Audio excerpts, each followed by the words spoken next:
Talha ரலியல்லாஹு அன்ஹு மக்காவை சார்ந்தவர், குறைஷி குடும்பத்தை சார்ந்தவர். அபூபக்கர் சித்திக் ரலியல்லாஹு அன்ஹு அவர்களுடைய நெருக்கமான குடும்பத்தார், நண்பர். அல்லாஹுடைய தூதர் ஸல்லல்லாஹு அலைஹி வஸல்லம் அவர்களும் குறைஷி தான். அல்லாஹுடைய தூதர் நபித்துவத்தை எடுத்து வைக்கக்கூடிய அந்த நேரத்தில் மக்காவில் தல்ஹா இல்லை.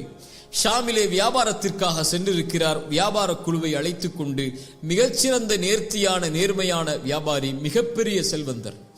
தல்ஹா ஷாமிலே வியாபாரம் செய்து கொண்டிருக்கக்கூடிய சூழலில் அங்க இருக்கக்கூடிய பாதிரி தல்ஹாவை சந்திக்கிறார். இப்படி மக்காவில் இருந்து வந்திருக்கிறீரா, அஹ்மத் என்ற ஒருவர் தோன்றிவிட்டாரா, அவர் தன்னை நபி என்று வாதிடுகிறாரா என்று கேட்கிறார்கள்.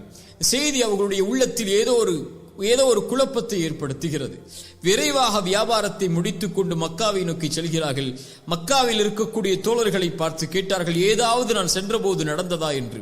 அவர்கள் சொன்னார்கள், ஆம், முஹம்மது ரசூலுல்லாஹ் தன்னை நபி என்று கூறுகிறார். அவர் படைத்தறிவன் ஒருவரை வணங்கும்படியும் சிலைகளை பொய்ப்பிக்கும்படியும் ஏவுகிறார். அவரை உம்முடைய நண்பர் அபூபக்கரும் ஏற்றுக்கொண்டார் என்று சொன்ன மாத்திரத்திலேயே அபூபக்கரை சந்திக்கிறார். அபூபக்கர் அவர்களே, என்ன ஆனது? அல்லாஹுடைய தூதருடைய நபித்துவத்தின் செய்தியை அபூபக்கர் தல்ஹாவிற்கு எடுத்து வைக்கக்கூடிய நேரத்தில் தல்ஹா அல்லாஹுடைய தீனை ஏற்றுக்கொள்கிறார்.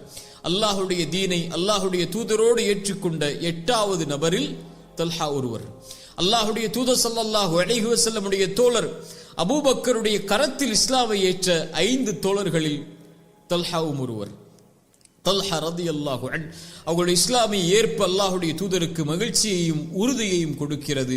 மிகப்பெரிய செல்வந்தர், குறைஷி தலைவர்களில் குடும்பத்தில் ஒருவர். அவர் இஸ்லாமை ஏற்றது அல்லாஹுடைய தூதருக்கு உறுதியை கொடுக்கிறது. தல்ஹா ரலியல்லாஹு அன்ஹு அவர்களும் அபூபக்கர் சித்திக் ரலியல்லாஹு அன்ஹு அவர்களும், அந்த 2 மிகப்பெரிய வியாபாரிகளும் இஸ்லாமை ஏற்றது மக்காவிலே கிளர்ச்சியை ஏற்படுத்துகிறது.